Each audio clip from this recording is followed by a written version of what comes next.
예, 하나님의 말씀 마가복음 5장 18절로 우리 20절까지 한 목소리로 합독을 하겠습니다. 예수께서 배에 오르실 때에 귀신 들렸던 사람이 함께 있기를 간구하였으나 허락하지 아니하시고 그에게 이르시되 집으로 돌아가 주께서 네게 어떻게 큰 일을 행하사 너를 불쌍히 여기신 것을 내 가족에게 알리라 하시니 그가 가서 예수께서 자기에게 어떻게 큰 일 행하셨는지를 대가볼리에 전파하니 모든 사람이 놀랍게 여기더라. 아멘. 좋은 일은 하지 말래도 하는 것 같아요. 예수님이 귀신 들린 자를 고쳐주시고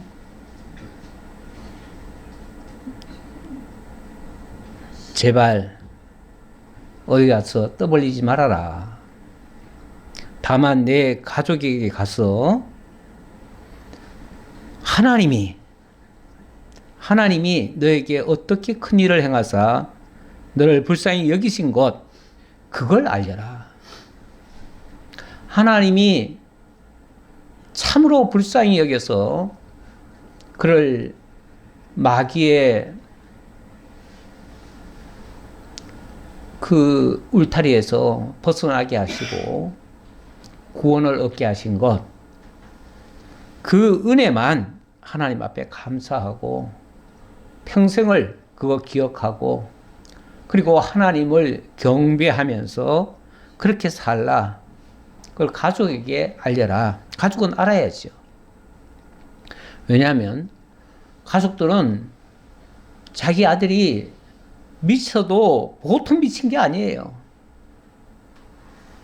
그 본인이 얘기한 것처럼 군대 귀신이 들렸어요. 나중에 그 귀신들이 쫙 나와가지고 돼지떼 2,000마리에게로 들어갔어요. 그러면 적어도 귀신 2,000마리가 그 사람에게 붙어가지고 그를 일평생 괴롭히고 있던 그런 사람이었어요. 그 귀신 들렸던 사람은 아무도 통제가 안 돼요. 당연히 가족들은 그동안 얼마나 고통스러웠겠습니까? 귀신 들린 사람이 한 집안에 한 사람 있으면요, 그 집안은 쑥대밭대입니다. 쑥대밭대예요. 그 일가 친척들까지 정말 너무너무 고통스럽습니다. 통제가 안 돼요. 하도 안 돼서 쇠사슬로 묶어놨는데 얼마나 귀신의 힘이 센지 쇠사슬까지 끊고 난리를 피워요. 아무도 통제 불가능입니다. 오죽하면은 내버려뒀어요. 그랬더니 지 혼자 공동묘지에 가서 사는 거예요. 맨날 귀신들과 더불어 그냥 그렇게 음침한 데서 사는 거예요. 아무도 못 고치는 그런 병. 이걸 예수님이 말씀 한마디로 고쳐주셨어요. 그것도 다른 데서 그 수많은 사람들이 예수님을 쫓아다니고 예수님 만나겠다고 예수님을 통해서 어떤 역사를 보겠다고 그렇게 많이 오는데 그거 다 뿌리치고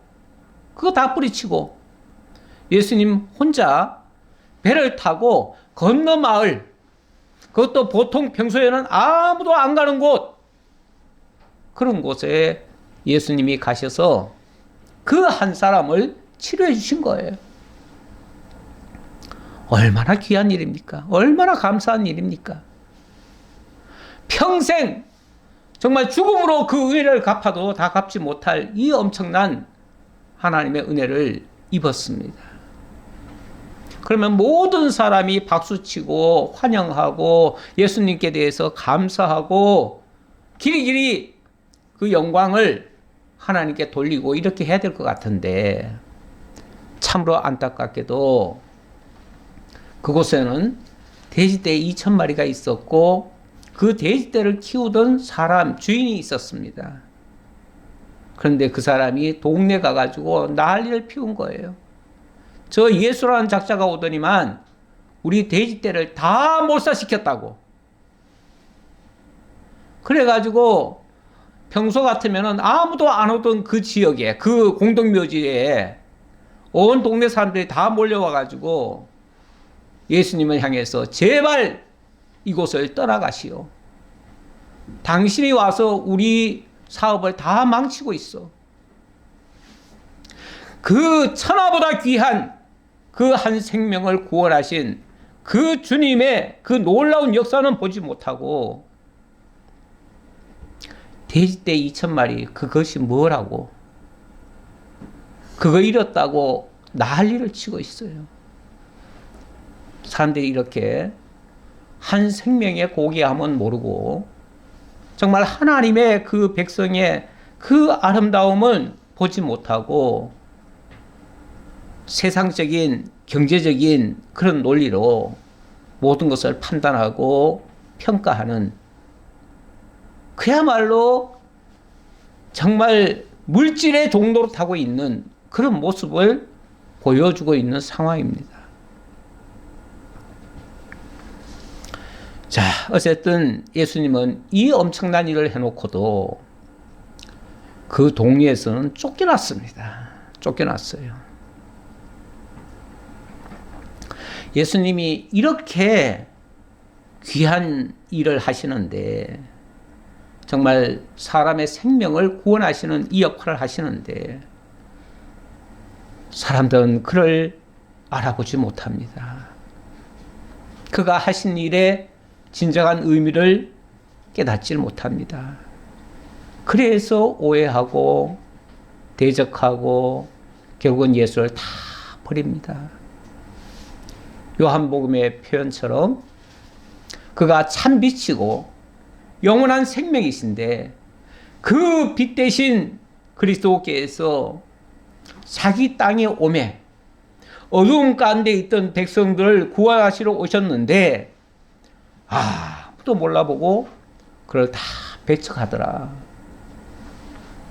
그러나 영접하는 자, 곧 그 이름을 믿는 자들에게는 하나님의 구원의 역사가 있을 것이다. 그러니 모든 사람이 다 배척하는 그 예수를 누군가는 알아보고 그가 그리스도이심을 깨닫고 영접할 수 있다는 거 보통 은혜가 아닙니다. 여러분들이 내가 선택해서 예수를 믿고 내가 잘해서 하나님 앞에 복 받는 줄 알지만 아닙니다. 우리한테 맡겨두시면 예수 믿을 사람 한 사람도 없습니다. 경제적인 논리로 따지면 예수 믿는 것이 이득이 없어요. 손해만 나요. 시간도 뺏기고 물질도 내야 되고 여러 가지 손해만 있지 이득이 하나도 안 보여요. 그러나 천하보다 더 귀한 그 생명을 얻게 되는 거, 이거는 세상 모든 것 다 주고도 바꿀 수 없는 그런 고귀함을 우리 하나님이 선물로 주신 건데 그 가치를 몰라서 하는 현상들이에요. 우리도 자칫하면 그런 사람의 범주에 들어갈 수 있었는데 우리 하나님이 특별히 우리를 사랑하셔서 그 하나님이, 그 예수가 그리스도이심을 깨닫고 나의 주로 고백을 하고 내가 그 예수를 통해서 하나님을 발견하고 하나님을 만날 수 있는 이런 특권을 얻게 되었다고 하는 것은 이건 기적입니다. 다른 게 기적이 아니에요. 내가 예수를 믿는다는 게 기적 중에 제일 큰 기적이고 표적 중에 가장 큰 표적이에요. 이 엄청난 은혜가 오늘 귀신 들렸던 자, 일평생 마귀의 종로로 타는 자에게 임해서 그가 하나님의 백성이 되어진 거, 모든 걸 다 치르고라도 일부러 예수님이 2,000명, 그거 2,000마리 돼지 때 한 생명보다 이게 훨씬, 한 생명이 이 돼지떼 2,000마리보다 훨씬 더 귀한 거야 라고 보여주려고 이렇게 역사하신 거예요.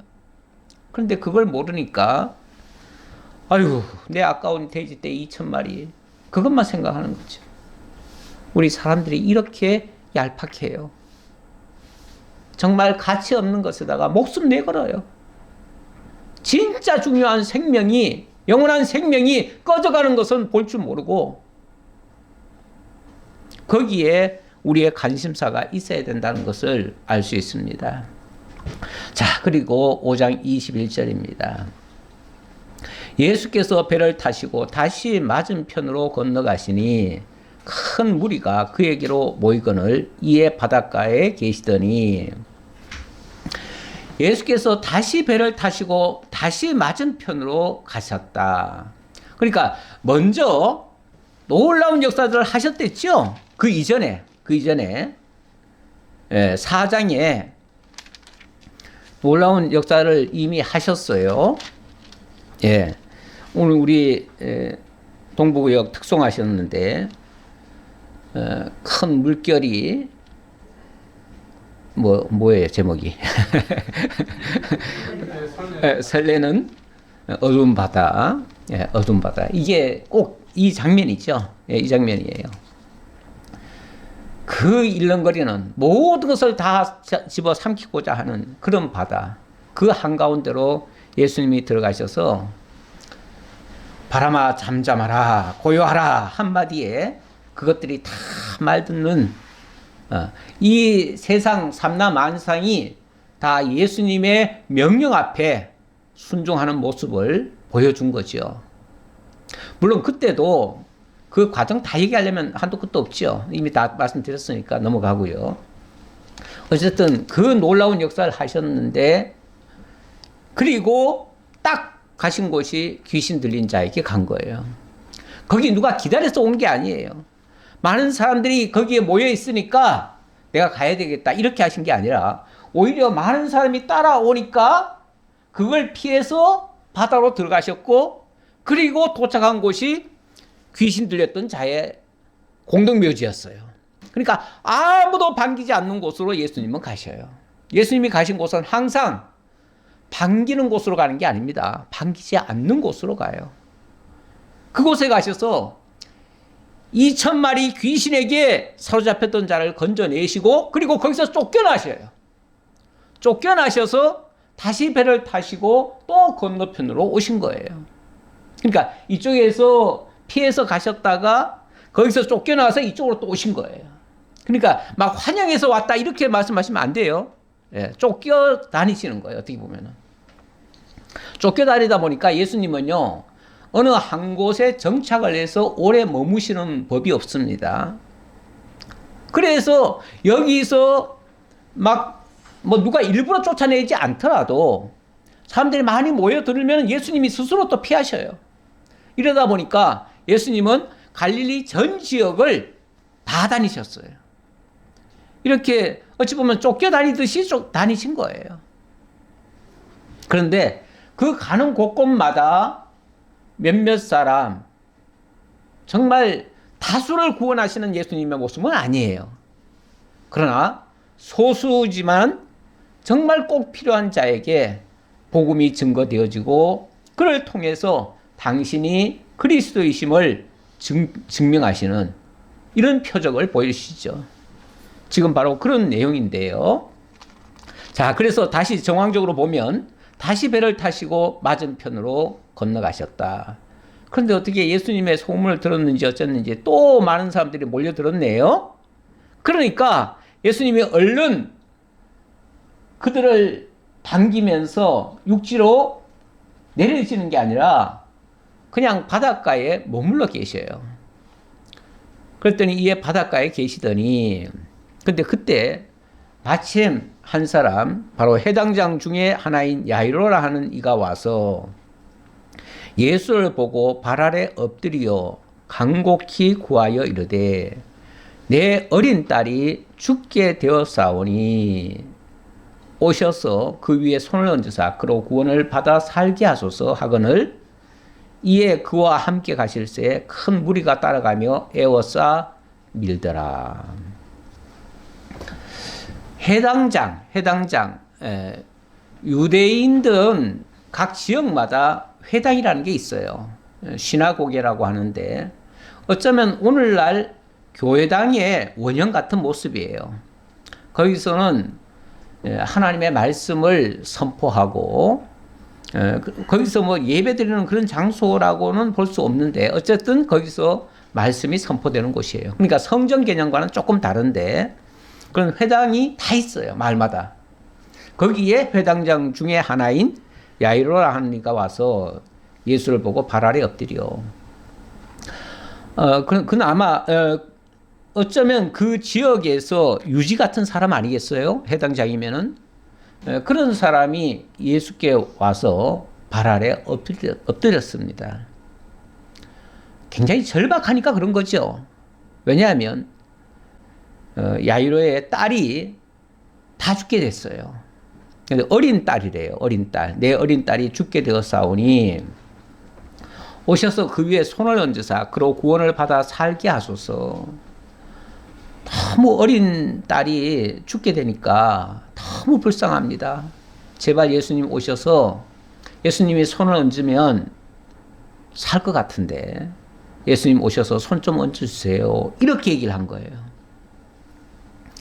그랬더니 예수님이 그래 가자 하고 나서주신 거예요. 근데 예수님이 나서니까 큰 무리가 따라가며 에워싸 밀더라. 뭐 서로 뭘 보겠다고 그랬는지 어쨌든 예수님의 소문은 이제 많이 들었잖아요. 그러니까 사람들이 몰려왔고 그런데 사람들이 너무 많아가지고 자꾸만 가는 길이 지체가 되고 있습니다. 아마도 회당장은 빨리 데리고 가고 싶겠죠. 마음이 조급하겠죠. 근데 예수님의 마음은 아주 느긋합니다. 왜 그럴까요? 지금 가면 죽을 병자를 살려주는 거죠. 죽을 병자니까 살려주면 뭐 원래 안 죽을 수도 있었는데 그냥 예수님 오셔서 좀 나아졌어. 이 정도 생각하겠죠. 근데 예수가 그리스도이신 확실한 증표가 되려면 어떻게 해야 될까요? 좀 미안하지만 죽어줘야 돼요. 죽어줘야 죽은 자를 살리시는 우리 예수님의 모습이 나타나지요. 뭐 일부러 그렇게 했다기보다는 예수님이 그런 비슷한 사례가 있긴 있어요. 그래서 제가 이 말을 좀 덧붙이는데요. 요한복음 11장에 보면 무슨 사건이 있었냐면 나사로라는 사람이 있었죠. 나사로는 평소에 예수님이 예루살렘은 가는 길목에 있기 때문에 예루살렘을 갈 때면은 잠시라도 들려서 그 집에서 좀 대접을 받고 밥이라도 드시고 그리고 갔던 곳이에요. 그러다 보니까 그 동생들이 마리아 마르다 아닙니까? 마리아 마르다 나사로 이 사람들이 굉장히 친절하게 예수님을 영접을 했던 사람인데 어느 날 마리아가 막 달려와가지고 큰일 났다는 거예요. 지금 우리 오라버니가 다 죽게 됐습니다. 그러니 예수님 빨리 와 주십시오. 그랬더니 예수님이 알았다 그래놓고는요 이렇게 말씀하십니다. 제가 한번 그 본문을 읽어보시죠. 요한복음 11장 4절입니다. 예수께서 들으시고 이르시되 이 병은 죽을 병이 아니라 하나님의 영광을 위함이요 하나님의 아들이 이로 말미암아 영광을 받게 하려 함이라 하시더라. 예수께서 본래 마르다와 그 동생 나사로를 사랑하시더니 나사로가 병들었다 함을 들으시고 그 계시던 곳에 이틀을 더 유하시고 그 후에 제자들에게 이르시되 유대로 가자 하시니. 자, 사랑하는 나사로라고 얘기를 하시면서 그 나사로가 지금 죽게 됐다는데 그 말을 듣고 어떻게 했다고요? 이틀을 더 유하시고, 이거는 예수님이 일부러 이틀을 더 유하신 겁니다. 나사로는 지금 급해 죽겠는데, 마르다는 지금 급해 죽겠는데, 오라버니가 죽을 것 같은데, 오죽하면은 그 먼 거리로 달려와가지고 예수님 보고 제발 좀 와달라고 그렇게 간청을 했겠습니까? 근데 예수님은 이 병은 죽을 병이 아니라 하나님의 영광을 위한 그런 질병이다. 그러면서 이 일을 통해서 영광을 받아야 한다. 그러면서 이틀을 더 유하셨어요. 그러니까 당연히 뭐가 되죠? 죽죠. 이틀 동안 어떻게 견뎌요? 이틀이고 아마 거기 오는데도 또 한 이틀 걸렸을 거예요. 아마 가는 길이 또 이틀 거리는지도 모르겠어요. 그렇게 되니까 나중에 도착을 하니까요. 죽은 지 나흘이 됐대요. 그러니까 아마 이틀 거리 같아요. 그렇죠? 예. 벌써 마리아가 거기 도착해가지고 얘기할 때쯤 거의 죽어가는 거예요. 그러니 마리아가 와보니까 이미 죽은 거예요. 근데 예수님은 이틀을 더 유하다가 가셨어요. 그러니 나중에 가보니까 예수님이 딱 도착하니까 이미 장례 행사가 한창 진행되고 있어요. 그리고 이미 시체는 꽁꽁 묶어가지고 굴 속에다 집어넣어놨어요. 거기 이제 장례 풍습이 굴 속에 들어가는 거 아닙니까? 넣어놨어요. 얼마나 지났는지 벌써 시체 냄새가 막 나오는 거예요. 썩은 내가 진동을 했다고 그랬어요. 썩은 내가 진동을 했대요. 왜냐하면 이미 죽은 지 나흘이 돼가지고 썩은 냄새가 진동을 하는 그런 곳에 예수님이 가셔서 죽은 것이 아니다. 잔다. 그리고 마리아 보고는 다시 살 줄 믿느냐? 예, 믿습니다. 나중에 이 다음에 천국 가면 우리가 영원히 살겠지요. 아니, 지금 다시 살 것을 믿느냐? 그거는 못 믿죠. 그건 못 믿겠죠. 그랬더니 예수님이 나는 부활이요 생명이니 나를 믿는 자는 살겠고 죽어도 영원히 죽지 않는다. 이렇게 말씀하시죠. 그러더니 나사로야 일어나라 하니까 일어났죠. 그냥 걸어 나왔어요. 꽁꽁 묶여져 있던 시신이 그냥 걸어 나왔어요. 얼마나 하나님의 큰 영광이 나타났습니까? 어쩌면 이 장면도, 오늘 본문의 장면도 그렇게 되려고 그랬는지 어쨌는지 막 가는 길목에 해방꾼이 많아요. 해방꾼이. 지금 야이로는 급해 죽겠는데 해방꾼이 등장을 합니다. 누가 등장을 합니까? 일단 사람들이 많이 몰려가지고 에워싸 밀더라 그랬죠. 그러니까 발걸음이 빠르지 못하지요. 그런데다가 25절 12해를 혈루증으로 알아온 한 여자가 있어 많은 의사에게 많은 괴로움을 받았고 가진 것도 다 허비하였으되 아무 효염이 없고 도리어 더 중하였던 차에 참 가련한 한 여인이 있었습니다. 이 여인은 12해 동안이나 혈루증을 알아왔어요. 이 혈루증이란 말은 나는 처음에 이게 혈우병인 줄 알고 혈우병은 원래 여자들에게는 잘 안 생긴대요. 그래서 이 부분이 뭐가 잘못됐나 그랬는데 다시 이걸 좀 확인해 보니까 이거는 하혈을 얘기하더라고요. 하혈은 여자들에게서 사실 많이 생기는 병일 수도 있어요.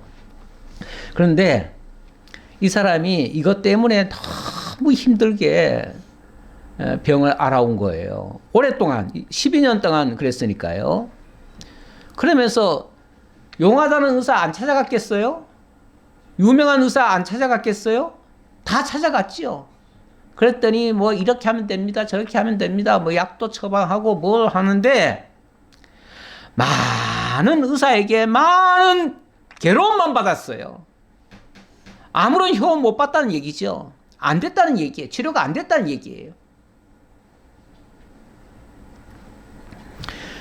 그리고 가진 것도 다 허비하였을 때 원래 병이 많으면요. 병이 깊으면요. 가진 재산 많은 것 같아도요. 얼마 안 가서 다 없어집니다. 그래서 중병 환자 하나 생기면요. 일평생 모아놓은 재산 다 허비하고 갑니다. 지난번에 어떤 분 돌아가시는데 말년에 요즘은 병원비도 비싸고요. 그리고 간병인 값이 어쩌면 그렇게 비싼지 모르겠어요. 간병인 값이 한 달에 한 500만 원씩 가까이 들어가요. 좀 뭐 크게 이렇게 돌보는 데는 그렇더라고요. 그러니 지금까지 번 거 다 쓰고 가세요. 그리고 그냥 해주더라고요. 그럴 수밖에 없어요. 그만큼 그러니까 이 여자도 그동안 일평생 모아놓은 거 다 허비했어요. 다 허비하고도 많은 의사에게 많은 괴로움만 받았어요. 다시 말하면 치료는 못 받고 돈만 낭비했다 그 말이에요. 얼마나 불쌍합니까? 이 세상살이가 그렇습니다. 웬만하면 병원 그래서 안 가는 게 좋긴 좋은데 저도 어쩔 수 없이 미루다가 갔습니다만은 예 어쨌든 이 여자는 다 허비했는데 아무 효험이 없고 도리어 더 중하였던 차에 도리어 더 중하였다. 치료는커녕 점점 더 이제는 포기할 상태가 돼버렸어요. 더 이상 안 됩니다. 나중에 가면 의사들이 그렇게 얘기하죠. 이제 그냥 맛있는 거나 드시고 며칠 있다가 부르시다가 가세요. 이런 식이죠. 이제 포기하는 거죠. 그저 맛있는 거나 많이 드세요 하면은 가라는 얘기예요. 이제 끝났다는 얘기예요. 더 이상 내가 손볼 거는 없다는 얘기예요. 아마 이 여자도 그 사형 선고를 받은 겁니다. 그래서 더 이상 의사들한테는 의지할 게 없어요. 근데 예수님이 왔다는 소리가 들리니까 마지막 지푸라기 잡는 심정으로 찾아온 겁니다. 찾아와가지고 자기가 도저히 그 예수님한테 어찌 보면 뭘 해달라고 말할 입장이나 형편이 안 되는 것 같아요. 예. 그러니까 그리고 옛날에는 또 여자들이 그렇게 가까이 못했잖아요, 잘. 예. 그래서 그랬는지 뭐 어쨌는지 좌우간 자기가 그거를 못할 것 같았는데 다만 자기 생각에 이랬대요. 예수의 소문을 듣고 무리 가운데 끼어 뒤로 와서 그의 옷에 손을 대니 자기가 내가 예수를 만나면 다른 건 못해도 옷가에라도 손을 대야지 이 생각을 하고 온 것 같아요. 그래서 일부러 예수님 뒤쪽으로 가가지고 보통 사람들은 왜 앞쪽으로 오잖아요. 근데 뒤쪽으로 가가지고 일부러 예수님 옷자락에다가 손을 대버린 거예요. 그렇게라도 하면 혹시라도 낫지 않겠는가라고 하는 일말의 기대감 가지고 그렇게 한 거예요. 그러면서 이는 내가 그의 옷에만 손을 대어도 구원을 받으리라 생각함이러라. 우리 예수님을 향한 그 모든 사람들의 그 태도 있잖아요. 태도. 어찌 보면 믿음의 분량 같은 건데요. 아까 야이로 같은 경우는 예수님이 오셔서 손만 얹으면 낫겠습니다 하면은 예수님은 손을 얹어 주셔요. 그리고 옷가에만 대면은 낫겠다 싶으면 옷가에 대도 나아요. 그런가 하면 나중에 보면은 이 백부장이 나오는데요. 백부장은 자기의 하인이 갑자기 다 죽게 되니까 예수님 찾아와가지고 그래요. 제 하인이 정말 충성스러운 하인인데 이 사람이 지금 다 죽게 생겼습니다. 어떻게 좀 예수님 좀 치료해 주세요. 그랬더니 알았다. 내가 가주마. 그랬는데 뭐라고 그랬냐면은 아니요.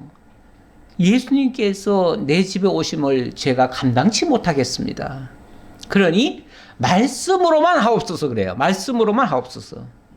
그러니까 예수님이 정말 이런 믿음은 유대인 땅에서도 잘 보지 못했다. 이거 백부장이라고 하면 로마인이거든요. 로마인인데 유대인 중에서도 이런 믿음을 가진 자가 별로 없는데 로마인인데 이런 믿음을 가지고 있다고 하는 건 대단하다. 이건 하나님이 그의 믿음을 들춰내 주신 거예요.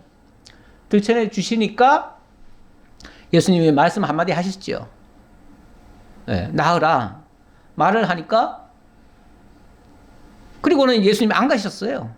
안 가셨는데 나중에 백부장이 집에 와보니까 종이 멀쩡하게 나은 거예요. 그래서 언제 나왔느냐 그랬더니 바로 자기가 예수님께 말씀으로만 하옵소서 그러면 낫겠나이다 라고 해서 예수님이 나으라고 말씀하셨을 그 시간인 거예요. 예수님 말씀하셨을 그 시간에 그가 나으신 거예요. 진짜 능력은요. 진짜 능력은 예수님이 어떻게 했기 때문에 낫는 게 아니에요. 예수님은 말씀으로 천지를 창조하신 분이셔요. 천지를 창조하신 분이 뭐는 못하시겠어요. 굳이 예수님이 어떤 액션을 취해야만 되는 게 아니에요. 그냥 말씀 한마디로 다 하시는 거예요. 다만 어떤 사람이 예수님에 대하여 어떻게 알고 있느냐, 어떻게 믿고 있느냐에 따라서 그에 반응해 주실 뿐이에요. 손을 얹어달라고 하면 얹으시고 그냥 옷자락에 손만 대겠다 하면 그렇게 해서 낫고 말씀만 하옵소서 하면 말씀으로도 낫는 거예요. 이게 예수님이 하실 수 있는 모든 능력이에요. 그러니까 그 사람의 신앙 수준에 따라서 예수님은 역사하시는 거예요. 그러니까 절대적으로 이렇게 해야 됩니다, 저렇게 해야 됩니다 하는 말은 틀린 말이에요. 네. 주님의 뜻이면, 주님이 원하시면, 주님이 말씀하시면 되는 겁니다. 내가 원해서 되는 게 아니고 주님이 원하시면 되는 거예요. 자, 어쨌든 이런 일을 통해서 역사가 일어났습니다. 이에 그의 혈루 근원이 곧 마름에 병이 나은 줄을 몸에 깨달으니라. 손가락을 대면은 나을 것이다 라고 믿고 손가락을 살짝 댔는데 몰래 댔는데 그 순간 혈루 근원이 곧 말랐대요. 아마 피가 늘 흘렀던 것 같아요. 그랬는데 피가 멈추는 것 같은 느낌을 받았고 그리고 뭔가 근원적으로 싹 사라지는 듯한 느낌을 받지요. 그래서 병이 나은 줄을 몸에 깨달았다. 이 체감을 했다 그 말이죠. 예수께서 그 능력이 자기에게서 나간 줄을 곧 스스로 아시고 무리 가운데서 돌이켜 말씀하시되 누가 내 옷에 손을 대었느냐 하시니 이 여자는 몰래 했어요. 몰래 하고 누구도 보면 안 되겠기에 정말 숨어서 했고 그 사실을 아는 것은 그 여자밖에 없을 겁니다. 근데 예수님이 이미 아시고 누가 내 옷에 손을 댔느냐라고 말씀하셔요. 몰라서 묻겠어요? 예수님이 그걸 몰라서 묻겠냐고요. 아시죠? 누가 그렇게 했는지 아시죠? 하지만 제자들은 이렇게 말을 합니다. 여짜오되 무리가 에워싸 미는 것을 보시며 누가 내게 손을 대었느냐 물으시나이까 하되 예수님 이렇게 사람들이 막 몰려들어가지고 막 서로 밀어제끼는데 예수님 그거 모르십니까? 이렇게 지금 여러 사람이 에워싸고 지금 손을 대고 있는 중인데 누가 내 몸에 내 옷에 손을 댔느냐라고 하시면은 몰라서 물으십니까 지금?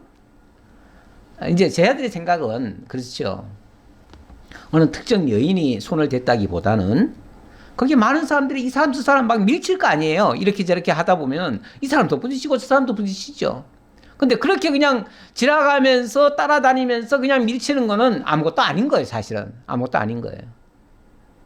중요한 것은 그렇게 믿고 손을 댔느냐, 그냥 예수님이 막 따라다니면 뭐가 될 줄 알고 따라다니는 거냐. 이건 천양지차지요. 어떻게 믿느냐가 제일 중요한 거예요. 그러니까 그 어떤 행동이 중요한 게 아니라 그 믿음이 중요한 거예요. 어떻게 믿었느냐에 따라서 되는데, 어쨌든 제자들이 생각할 때는 지금 여러 사람이 좀 막 서로 막 미치고 있다 보면 이 사람도 부딪히고 저 사람도 부딪히는데 그걸 뭘 누가 밀었냐고 누가 손을 댔냐고 물으십니까? 참 답답하십니다. 이런 뜻이에요. 예수님도 참 답답하게 이 많은 사람들이 지금 밀치고 있는데 누구라고 어떻게 그 얘기를 하십니까? 이렇게 얘기를 했다 그 말이에요. 전혀 감도 못 잡고 있죠, 제자들은. 제자들이 사실은 바로 곁에서 예수님을 옹이하듯이 그렇게 모시고 갔을 텐데 전혀 무지한 거예요. 모르는 거예요. 몰라요. 예수님 따라다닌다고 다 하는 게 아닙니다. 예수님 3년간 따라다닌 제자들이 마지막에 뭐 합니까? 예수님 죽게 되니까 다 버리고 도망하였더라. 이렇게 나오잖아요. 그렇죠? 따라다닌다고 다 되는 건 아니에요. 따라다녀서는 어떤 면에서 물론 뭐 거기서 따라다니면서 많은 걸 배우지요. 그런데 그 당시는 정말 깨달음이 없었어요. 정말 몰랐어요. 왜 그런지도 몰랐어요. 때로는 섭섭해요. 어떻게 저러실까? 왜 예수님이 이렇게 하실까? 왜냐하면 예수님 따라다니면서 무슨 호강을 못했잖아요. 때로는 길거리에서 자고 인자는 머리 둘 곳이 없었다 하신 말씀처럼 정말 편안한 데 가서 잠도 제대로 못 잤잖아요. 예수님 따라다니는 게 고생길이에요. 그러니 때때로 원망 섞인 소리도 했어요. 그게 따라다니는 사람들의 모습이에요. 따라다녔다고 자랑할 건 아니에요. 자, 아무도 모른다 그 소리예요. 결국 이런 대화를 통해서 이 사실을 아는 자는 아무도 없다. 그런데 예수께서 이 일 행한 여자를 보려고 둘러보시니 여자가 자기에게 이루어진 일을 알고 두려워하여 떨며 와서 그 앞에 엎드려 모든 사실을 여쭈니 예수께서 이르시되 딸아 내 믿음이 너를 구원하였으니 평안히 가라. 내 병에서 놓여 건강할지어다. 딸아 내 믿음이 너를 구원하였으니 평안히 가라. 내 믿음이 너를 구원하였다. 예, 바로 그 사람이 어떻게 믿었느냐에 따라서 그 믿음이 너를 구원하였다. 그 말이잖아요. 예, 결국은 그러면 내 믿음이라고 그러면은 그 여자의 믿음이 대단하구나 이렇게 또 생각할까봐 약간 염려스러운데요. 그 여자에게 그러한 믿음을 준 것은 하나님의 성령이십니다. 또 이것까지 설명을 해야겠죠. 안 그러면은 그 사람이 대단하다고 생각할 거 아니에요. 그렇죠? 그 사람이 대단하다고. 그 사람이 대단한 게 아니라 그 사람에게 주의 성령이 함께 하셔서 그렇게 깨달아지게 하시고 믿게 하시고 그리고 따르게 하신 거. 그게 대단한 거예요. 오늘날 우리가 예수를 믿은 것도 그렇습니다. 내가 처음부터 예수 믿은 사람 하나도 없잖아요. 그렇죠? 내가 예수 믿었습니까? 그러니까 내 믿음이라고 자랑할 수가 없어요. 우리 주님께서 우리에게 찾아오신 겁니다. 사실은 우리 스스로는요, 하나님을 믿을 수가 없어요. 하나님을 알 수도 없어요. 그런데 주의 성령이 우리에게 오셔서 우리를 거듭나게 하신 거예요. 그렇게 하시니까 죽었던 영이 깨어난 거예요.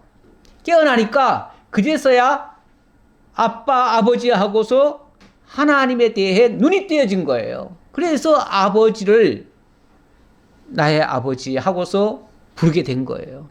그러니까 이거는 전적인 하나님의 은혜였어요.